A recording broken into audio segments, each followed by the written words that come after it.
Welcome back mga idol! Akala nyo ba sa maximum base salary cap lang na 420,000 piso kada buwan, umaasa ang mga paborito ninyong manlalaro? Pwes, dyan kayo nagkakamali dahil barya lang yan kumpara sa kanilang mother company allowances, milyon-milyong championship bonuses at mga dambuhalang corporate endorsements. Narito ang top 10 pinakamayamang PBA players ngayon na hindi lang hari sa court, kundi may mga sariling negosyo, farm at malalawak na lupain.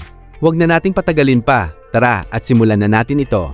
Ang nasa ating top 10 spot ay walang iba kundi si Roger Pogoy, ang tinaguriang The Cebuano Sniper ng TNT Tropang Giga.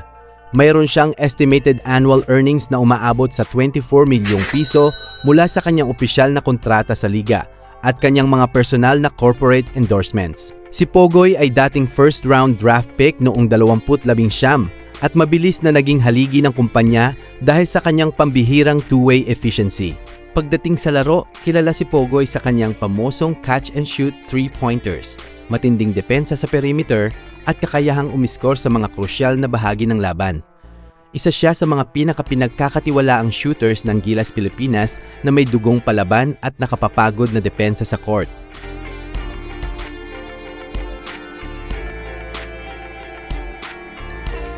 Para naman sa ating top 9, ang nag-iisang Jason Castro, ang pinuno ng TNT Tropang Giga na kilala bilang The Blur. Ang kanyang tinatayang kita kada taon ay pumapalo sa humigit kumulang 26 milyong piso mula sa kanyang elite veteran package. Si Castro ay dating kinilala bilang best point guard in Asia ng FIBA at may hawak na 7 PBA championships, 5 All-Star selections at marami pang individual awards. Sa loob ng hardcourt, sikat si Castro sa kanyang pamosong crossover at lightning fast drive na bumubuta sa depensa ng kalaban, dahilan kung bakit nakuha niya ang kanyang makasaysayang 10,000 career points ngayong season. Kilala siya bilang isang henyong court general na may pambihirang basketball IQ, kung saan kontrolado niya ang buong tempo at takbo ng opensa ng kanyang koponan.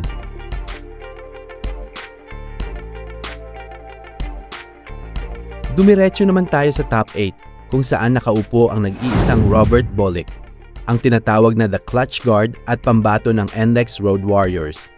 Nagtatala siya ngayon ng estimated annual earnings na nasa 28 milyong piso. Siya ang pamosong 3-time NCAA champion noong kanyang kolehiyo at nang pumasok sa PBA ay agad naging paborito ng masa dahil sa kanyang pambihirang karisma at pusong mamon tuwing may humihingi ng tulong sa kanya.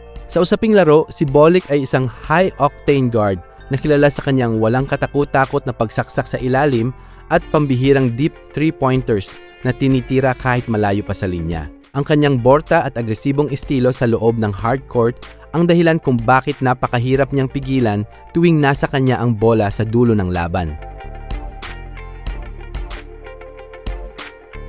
Sa top 7 naman ay si Chris Newsome, ang certified finals MVP at dynamic guard ng Meralco Bolts. Ang kanyang tinatantiyang kita kada taon ay sumisipa sa malaking package na 32 milyong piso. Siya ang makasaysayang Rookie of the Year noong 2015 at kamakailan lang ay pinatunayan ang kanyang bagsik nang pamunuan niya ang Meralco Bolts para pabagsakin ang powerhouse team sa liga. Pagdating sa hardcourt, si Newsome ay kilala bilang isa sa mga pinakamalupit na two-way player sa bansa, kung saan kaya niya magsalpak ng mga mid-range jumpers sa krusyal na bahagi ng laro habang dinidepensa at pinipitpit ang pinakamagaling na scorer ng kalaban.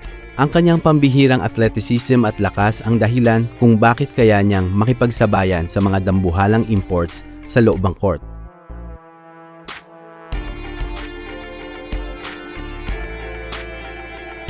Ang nakasungkit naman ng top 6 spot ay si Paul Lee, ang tinaguriang The Lethal Weapon mula sa Magnolia Chicken Templados Hot Shots. Humahakot siya ng estimated annual earnings na pumapalo sa 35 milyong piso. Si Paul Lee ay dating Rookie of the Year din at may hawak na maraming Finals MVP awards na nagpapatakbo at nagpapatunay na hindi siya nanginginig sa ilalim ng matinding pressure. Pagdating sa kanyang estilo, si Paul Lee ay kilala rin bilang angas ng tondo dahil sa kanyang pamosong step-back three-pointers at kakayahang umiskor sa ilalim habang may contact mula sa defenders. Mayroon siyang pambihirang clutch gene kung saan hindi siya nanginginig na tumira ng mga game-winning shots sa tuwing pumuputok ang buzzer ng huling quarter.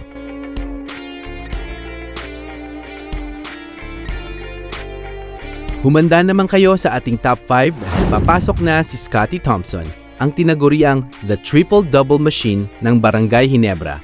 Hawak niya ngayon ang tinatantiyang kita kada taon na aabot sa 40 milyong piso. Si Scottie ay isang Certified PBA Most Valuable Player o MVP at kilala bilang isa sa mga pinakasikat na basketballista sa buong bansa ngayon dahil sa kanyang pambihirang humility. Sa loob ng hardcourt, si Scottie ay sikat sa kanyang unorthodox rebounding, kung saan kahit matatangkad ang kalaban, ay nakokolekta niya ang bola mula sa ere gamit ang kanyang pambihirang tiyempo. Meron siyang walang kapagurang motor at court vision na nagbigay daan para pamunuan niya ang mabilis na fast break at ball distribution ng Ginebra.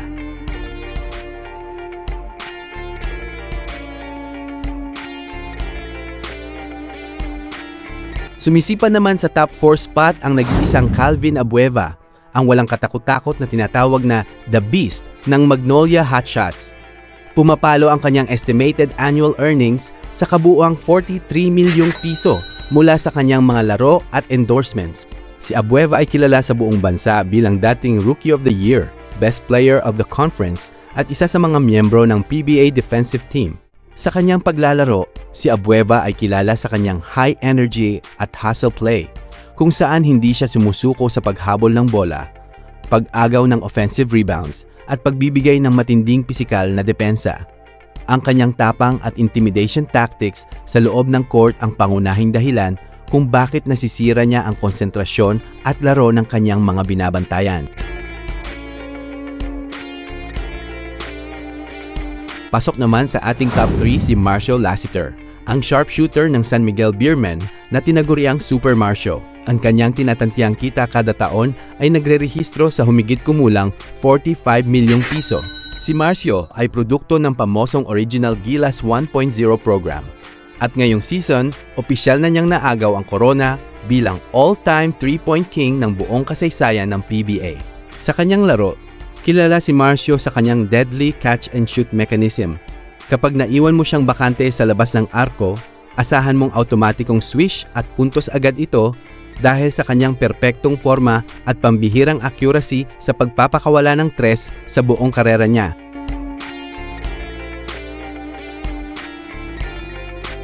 Para naman sa ating napakatatag na top 2 spot, nandyan si Japeth Aguilar, ang crowd favorite ng Barangay Ginebra San Miguel na itinuturing na The High Flyer.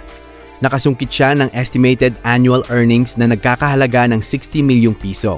Si Japeth ay isang Asian Games gold medalist at may hawak na napakaraming kampyonato sa ilalim ng Ginebra, bukod sa kanyang record bilang isa sa mga pinakamataas na block shots leaders sa kasaysayan. Sa loob ng court, kilala si Japeth sa kanyang pambihirang high-flying dunks at elite rim protection.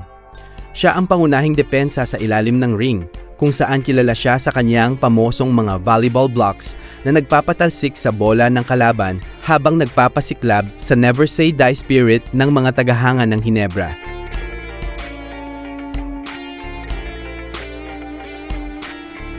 At ang natatanging may-ari ng ating top 1 spot, ang hari, ang pinakamayamang aktibong manlalaro sa buong Pilipinas, si Junmar Fajardo, ang tinaguriang The Kraken ng San Miguel Beermen. Hawak niya ang record-breaking na tinatantiang kita na umaabot sa 75 million kada taon mula sa liga at mga dambuhalang endorsements gaya ng Pocari Sweat na nagtutulak sa kanyang kalkuladong net worth sa dambuhalang 450 million hanggang 500 million. Sa kabila ng kanyang dambuhalang yaman, kilala si Junmar sa kanyang napakasimpleng pamumuhay kung saan ginamit niya ang kanyang mga milyon-milyong kita upang magtayo ng kanyang sariling online clothing line na Kraken Apparel PH. Kumita sa kanyang YouTube vlogging channel na Ahos Gaming at tahimik na mamuhunan sa isang napakalaking poultry farm, dambuhalang mansyon at malalawak na agricultural land sa kanyang hometown sa Cebu. Pagdating sa basketball, si Junmar ay ang kaisa-isang 8-time PBA MVP sa kasaysayan ng bansa. Isang pambihirang karangalan na bibilang ng henerasyon bago muling mabuwag ng kahit sinong atleta. Sa loob ng hardcourt, nagdodomina siya sa ilalim gamit ang kanyang unstoppable post-up plays, drop steps at backing down power na yuyurak sa depensa ng kahit sinong kalaban. Ngunit higit sa kanyang dambuhalang sukat, lakas at swabing mid-range bank shots, ang kanyang pambihirang kababaang loob at pagmamahal sa simpleng buhay probinsya ang tunay na nagpapatunay na siya ang nag-iisang hari ng basketball at pananalapi sa buong Pilipinas. At iyan ang 10 patunay na hindi lang basta bola ng basketball ang pinaiikot ng mga paborito ninyong superstars, kundi pati na rin ang milyon-milyong diskarte sa buhay. Kaya ikaw, idol, sino sa 10 PBA players na ito ang pinakahangaan mo ang diskarte at estilo sa paglalaro? I-comment mo ang iyong sagot sa ibaba. I-share mo ang video na ito sa mga katropa mo at huwag mong kalimutang i-like at i-follow ang ating page para sa iba pang malulupit na sports updates. See you sa susunod nating video, mga idol!